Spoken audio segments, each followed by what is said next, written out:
Lo que sucede se interpela a sí mismo como un embrión de un proceso evolutivo dentro del propio ser. Se generan esos lazos de empatía con aquellas ideas o transformaciones propias que evolucionan en un sentido que le es propio como jerarquía de un precepto que se tiene bajo la tutela de la propia personalidad. El instinto hace de uno mismo un conservador de aquello que se mantiene imperturbable en la empatía diaria de la construcción. El elaborarse como gesto se interpreta desde la libertad creativa como un funcionamiento perpetuo de aquellas manifestaciones de la forma. El proceso creativo se interpela y se busca como la reciprocidad de una manera de ser. El buscarse y reflejarse en esa obra que ha sido desarrollada con el ímpetu de un querer llegar a ser, de un buscarse a través de la transformación como péndulo de un transitar que se va adueñando de la propia vida, que es la vida, la única vida. Es lo que está dado para sentirse impuesto en ese lugar específico como quien uno es. Este modo de realizarse a través de un proceso creativo que, si bien es externo en cuanto a que una obra es visible en un plano material,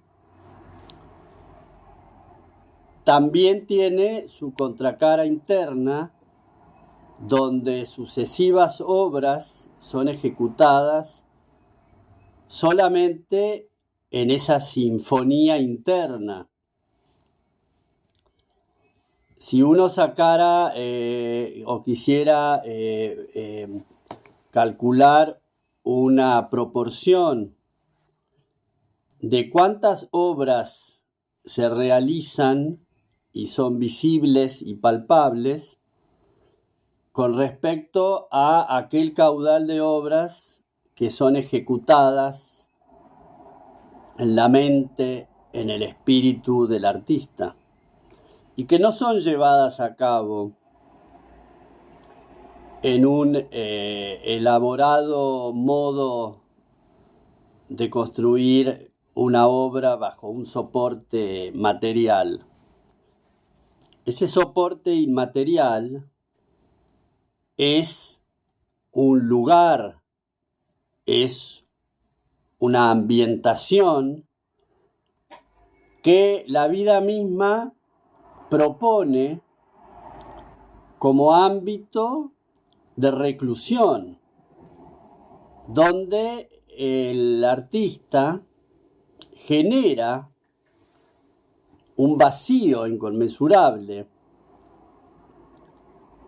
En vez de generar una obra inconmensurable, predisponerse a generar un vacío inmenso,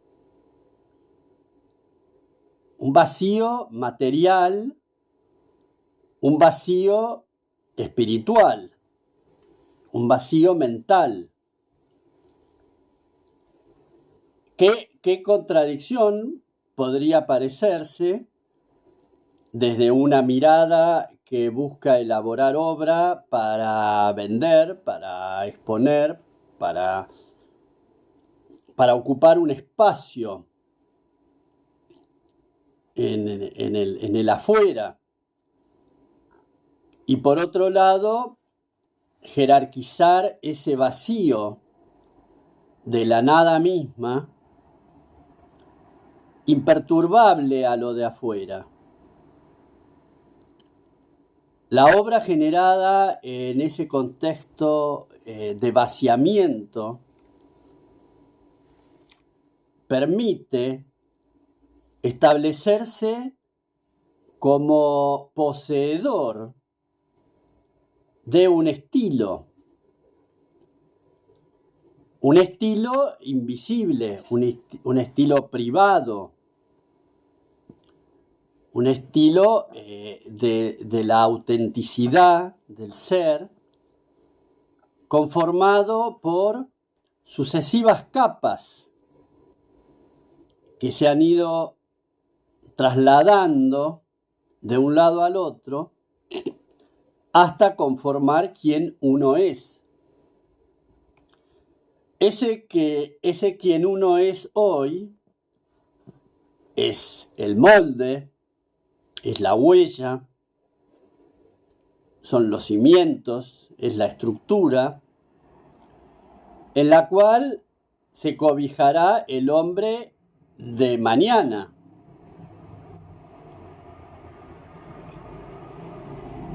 ¿Qué puedo poseer yo hoy de mí mismo con respecto al yo mismo de mañana, que estaría poseyendo otras circunstancias y otras cosas?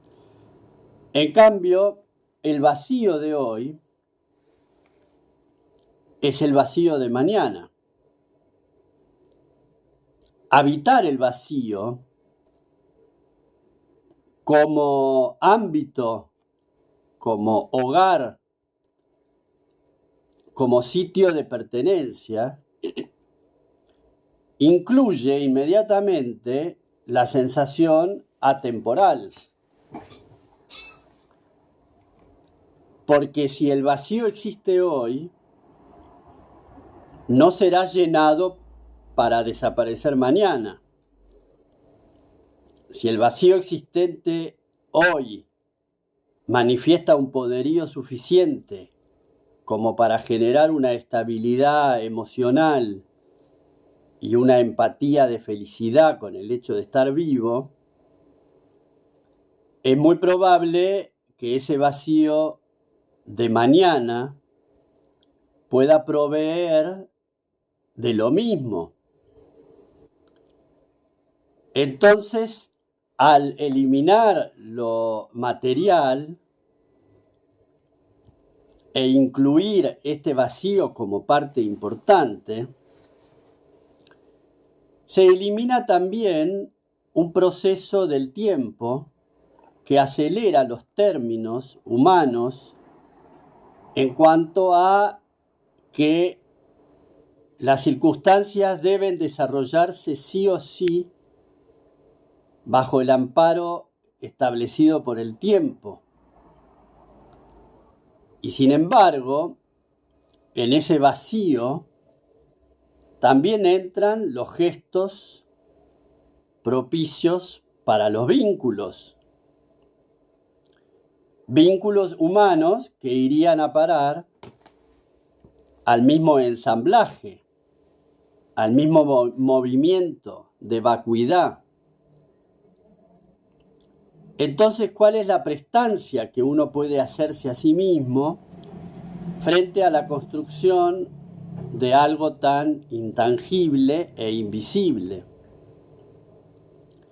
Es la manifestación de un comportamiento coherente que se traslada dentro de las vicisitudes diarias hacia un determinado punto, un punto de ejecución,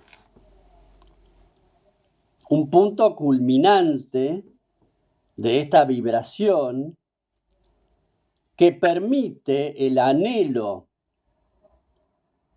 de aquello otro que desaparece bajo la mirada material.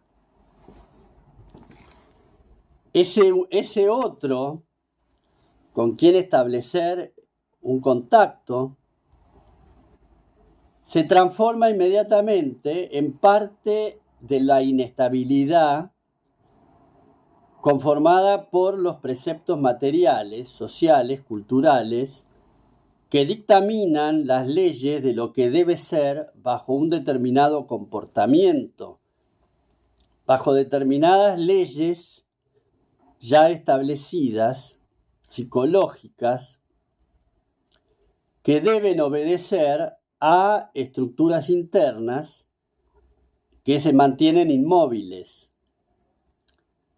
Por eso la generación de este vacío permite al concepto psicológico de uno mismo deshacerse de aquello, desmembrar todas estas ataduras atávicas que se trasladan en el tiempo a través de las generaciones y buscar desde ese apoyo, que es el vacío mismo, otro vacío externo que esté habitando a otro ser. Comunicar bajo la prestancia y bajo la seguridad de la atracción de aquellas formas similares. ¿Qué puedo atraer yo como artista que elabora un manifiesto sobre el pendular de un comportamiento que no obedece a los parámetros establecidos, sino que desobedece todo aquello que se le es impuesto y bajo el dominio de la creatividad poder crear también ese mismo vacío como armadura contra lo lleno. La comunicación desde lo lleno atrae una convulsión donde lo lleno no puede entrar a lo lleno, donde quien tiene más lleno para invadir el lleno del otro.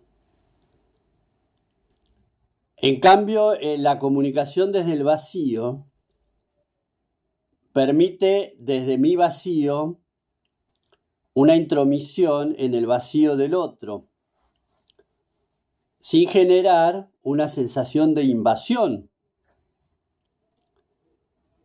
Este modo invasor que está en el precepto de la acumulación también tiene sus raíces en esta mirada hacia lo externo, hacia aquellos otros que parecen poseer lo que uno no tiene. Esa mirada observadora del lleno del otro supuestamente lleno, que genera las controversias particulares del ser sin el dominio de su espíritu, que en realidad busca el vaciamiento del ser. Un elaborado plan para establecerse como dueño de sí mismo y a la vez libre de ese otro que se conforma como sí mismo.